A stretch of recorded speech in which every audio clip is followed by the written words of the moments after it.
আমি কখনোই sea food lover ছিলাম না, বাট ইদানিং আমার অনেক বেশি সি ফুড খেতে মন চাই।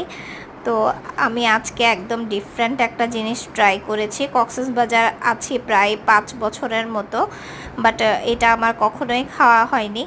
তবে মাঝখানে বলে রাখি, আমি কক্সবাজারে আসার পরেই কিন্তু কাঁকড়া খেয়েছি, তারপরে হচ্ছে স্কুইড খেয়েছি, ঝিনুক খেয়েছি। এগুলো সব কক্সবাজারে আসার পরেই আস্তে আস্তে খেয়ে আমি একটু অভ্যস্ত হয়েছি।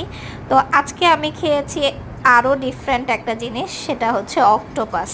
এটা প্রথমবারের মতোই খেলাম আজকে। তো আপনাদেরকে সেটাই শেয়ার করব, আপনারা চাইলে ট্রাই করতে পারেন। আমরা কোথায় খেয়েছি সেটারই একটা মিনি ব্লগ নিয়ে চলে আসলাম।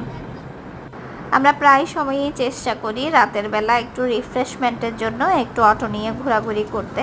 বেশ ভালোই লাগে বাচ্চাদেরকে নিয়ে যখন ঘোরাঘুরি করি।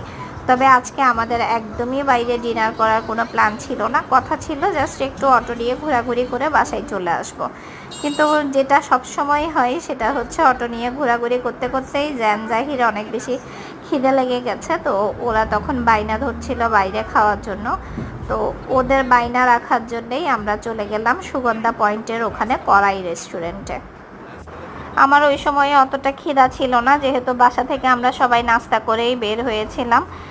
তো বাচ্চাদের জন্যেই হচ্ছে ওখানে যাওয়া। দুই বাচ্চা মিলে এখানে দুষ্টুমি করতেছে, খেলাধুলা করতেছে। একটু আগেই দেখালাম অক্টোপাস, আমি ওই অক্টোপাসটাই আজকে খেয়েছি। তো ওটার টেস্টটা কেমন ছিল আপনাদের সাথে সেটাই শেয়ার করব। আর এইদিকে আমার ছোট ছেলে জোহান, ও তো ঘুম থেকে উঠেই নিজেকে দেখতে পাচ্ছিল যে ও রেস্টুরেন্টে চলে আসছে। চারপাশের এত ঝিকিমিকি আলো সব কিছু দেখে ওর কাছে একদম মানে অপ্রস্তুত হয়ে গেছিল, বুঝতেই পারতেছিল না যে কি করবে। টিস্যুর বক্স নিয়ে দুষ্টুমি শুরু করে দিয়েছিল।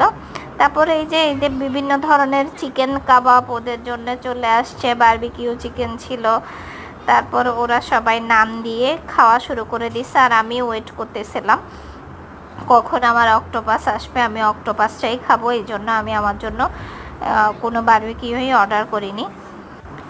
এই যে চলে আসছে। আমি ভাবছিলাম অক্টোপাসটা হয়তো একটু গ্রেভি করে নিয়ে আসবে, যদিও ওরা আমার কাছে জিজ্ঞেস করেছে। পরে আমাদেরকে সাজেস্ট করলো যে আপনারা যদি এইভাবে ফ্রাই করে খান তাহলে অনেক বেশি ভালো হবে। সত্যি বলতে ফ্রাই করার কারণে আমি ডিফারেন্ট কোনো টেস্ট আমার অতটা আসলে ফিল করিনি। হয়তো গ্রেভি করে করলে আরও বেশি ভালো করে বুঝতে পারতাম। তো খুব বেশি খারাপও লাগেনি, আবার খুব বেশি ভালোও লাগেনি। যাই হোক, বাকি সব কিছু বেশ মজার ছিল, আমিও একটু ট্রাই করেছিলাম। এই তো।